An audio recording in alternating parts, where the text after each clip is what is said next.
El-Munkız Mined Dalal Gazali Sesli Kitap 5. Kısım Seslendiren Aygün Akyol.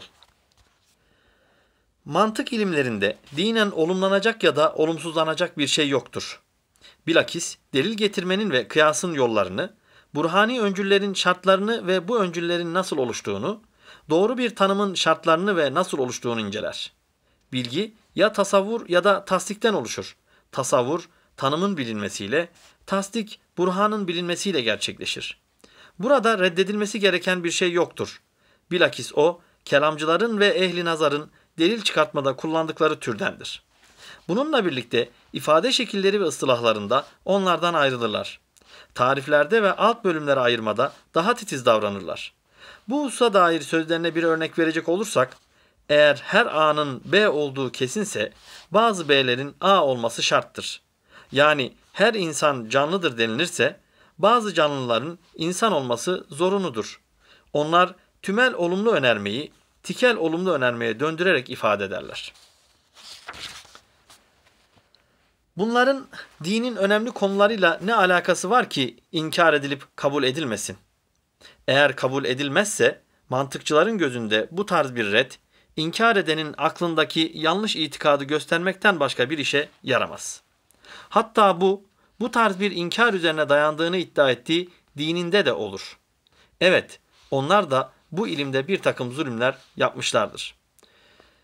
Bunlar yakini bilgiyi gerektiren şartları toplamışlar, hiçbir şüphe taşımayan kesin bilginin peşinde olmuşlar, ancak dini meselelere geldiklerinde aynı hassasiyeti göstererek bu şartları aramamışlar, bilakis oldukça rahat ve esnek davranmışlardır. Dahası mantık çalışan biri onu güzel bir şey olarak görür ve onu çok açık bir disiplin olarak değerlendirir. Netice olarak onları küfre düşüren hususlardan nakledilenlerin bu tür burhanlarla desteklendiğini zanneder. Böylece ilahiyat ilimlerine ayrıntılı olarak vakıf olmadan küfre dalar. Bu afet onunla uğraşanın başına gelebilir. Tabiat ilimleri, semavi alemi ve oradaki yıldızları, onun altındaki su, hava, toprak ve ateş gibi tek cisimleri, hayvan, bitki ve madenler gibi birleşik cisimleri araştırır. Yine bu ilimler değişim, dönüşüm ve karışımın sebeplerini inceler.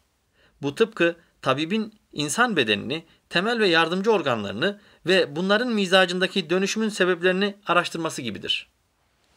Tıp ilmini inkar etmek dinin şartlarından olmadığı gibi bu ilmi inkar da dinin şartı değildir. Ancak Tehafütül Felasife kitabında zikrettiğimiz meseleler bunun istisnasıdır. Bunların dışında tabiat ilimlerinde muhalefet edilmesi gereken hususlara gelince bunları ayrıntılı düşündüğümüzde onların da bu konulara dahil olması gerektiği ortaya çıkar. Bütün bunların aslı şudur: tabiatın Allah Teala'nın emri altında olup kendi başına hareket edemediğini, bilakis yaratıcısının bir vasıtası olarak kullanıldığını bilmelisin. Güneş, ay, yıldız ve diğer unsurlar onun emrine boyun eğerler.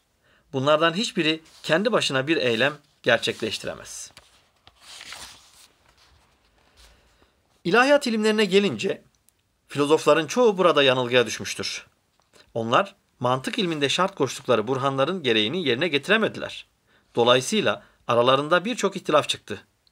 Aristoteles'in öğretisi Farabi ve İbn Sina tarafından nakledildiği üzere İslam filozoflarının öğretilerine yakındır. Lakin filozofların yanıldıkları hususların tamamı temelde 20 meseleye indirgenebilir. Bunların 3'ünde tekfir edilmeleri, 17'sinde ise bidatçı sayılmaları gerekir. Onların bu 20 mesele hakkındaki görüşlerinin geçersizliğini göstermek için Tehafüt kitabını yazdık.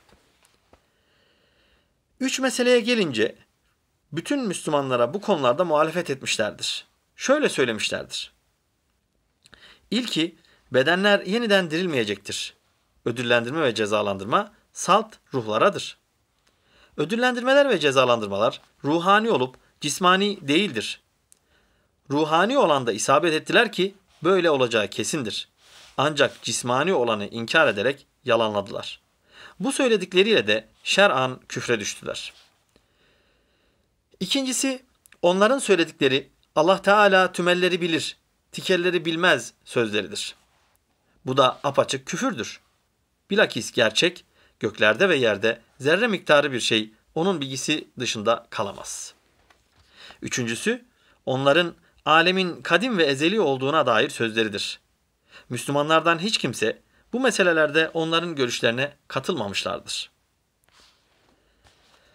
Bunun dışındakilere gelince, sıfatların nefyedilmesi meselesinde olduğu üzere, onların sözlerine göre Allah zatıyla bilir. Zatına ilave edilecek bir ilim sıfatı yoktur. Bu ve benzeri görüşleriyle Mutezili öğretiye yakın durdular. Bu tarz görüşlerden dolayı Mutezile'yi tekfir etmek gerekmez. Faysalut Tefrika Beynel İslam ve Zendeka isimli kitabımızda zikrettiğimiz üzere öğretisine muhalif olan herkesi tekfir etmeye koşanın görüşünün yanlış olduğunu açıklamıştır. Filozofların siyasi ilimler hususundaki sözleri, dünyevi işler ve yönetim usulüyle ilgili maslahata yönelik hikmetlere dayanır. Filozoflar bu görüşleri Allah'ın peygamberlere indirdiği kitaplardan ve peygamberlerin seleflerinden miras kalan ilkelerden almışlardır. Filozofların ahlak ilimlerine dair tüm sözleri, nefsin sıfatlarını ve yapısını belirlemeye, onun cins ve türlerini zikretmeye, kötü olan yanlarının tedavisinin, iyi olan yanlarının da geliştirilmesinin nasıl olacağını belirtmeye odaklanır. Bunları Sufilerin sözlerinden almışlardır. Onlar kendilerini Allah Teala'yı birleyerek zikre adayan, hevasına muhalefet eden, dünyevi lezzetlerden uzaklaşarak Allah Teala'ya giden yolda olanlardır. Sufiler bu mücahedeleri sırasında nefsin ahlakına, ayıplarına, eylemlerindeki afetlere dair açıkladıkları şeyleri keşfettiler. Filozoflar bu görüşleri almışlar ve kendi öğretileriyle karıştırmışlar, yanlış öğretilerini güzel gösterip kabul ettirmek için kullanmışlardır. Filozofların asrında, hatta her asırda Allah'a birleyen bir grup vardır. Allah Sübhanehu dünyayı onlardan mahrum bırakmaz. Çünkü onlar yeryüzünün direkleridir. Onların bereketiyle yeryüzüne rahmet iner.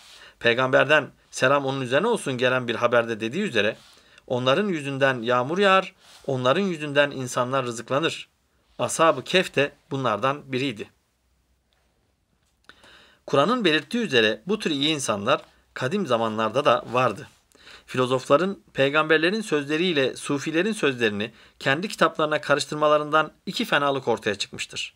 Afetlerden birisi onların öğretilerini doğru kabul edene, diğeri de onları reddedene dairdir.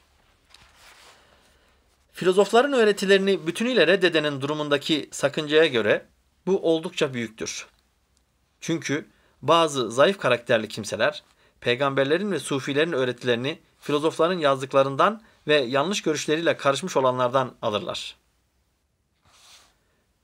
Oysa bunlardan şiddetle sakınılması ve asla dile getirilmemesi, hatta herhangi biri bunu söylediği zaman onu onaylamamak gerekir. Bunun nedeni bu fikirleri ilk defa filozoflardan duymuş olmalarından kaynaklanır. Zayıf akıllarıyla bunları değerlendirdikleri için de hataya düşerler. Çünkü söyleyen hataya düşmüştür. Bu Hristiyan birinden Allah'tan başka ilah yoktur, İsa onun Resulüdür diyen birini işiten ve bu bir Hristiyan sözüdür diyerek reddedenin durumu gibidir. Hristiyanın kafir olduğuna bu ifadesinden dolayı mı, yoksa Hz. Muhammed'in salat ve selam onun üzerine olsun nübüvvetini inkar ettiğinden dolayı mı bir an bile beklemeksizin karar verdi. Hz. Muhammed'i inkar etmesinden dolayı kafir oluyorsa, özünde doğru olan hususlarda onun nezdinde doğru da olsa kafir diye ona muhalefet etmek gerekmez. Bu zayıf akıllıların adetidir. Bunlar hakkı adamla bilir, adamı hakla değil. Akıllı kişi müminlerin emiri Ali bin Ebi Talib'in bu konudaki şu sözünü takip eder. Hak kişiyle bilinmez. Bilakis hakkı tanı ki ona uygun davrananları bilesin. Akıllı kişi önce hakkı bilir. Sonra onun kim tarafından söylenildiğine bakar. Onu söyleyen doğru ya da yanlış olsa da doğru olanı kabul eder. Bilakis böyle biri altın madeninin toprakla karıştığını bildiğinden hakikati delalete düşmüşlerin sözlerinden çıkartmaya çalışır. Bir sarrafın elini kalpazanın kesesine sokmasında bir sakınca yoktur. Çünkü hünerine güvenen bir sarraf halis altını sahte ve bozuk olandan ayırarak çekip çıkarır. Kalpazanla alışverişten sarraf değil, deneyimsiz kişi men edilir. Aynı şekilde deniz kenarından mahir yüzücüler değil, yüzme bilmeyenler men edilir. Yine yılana dokunmaktan çocuk men edilir. Gözü pek yılan terbiyecisi değil.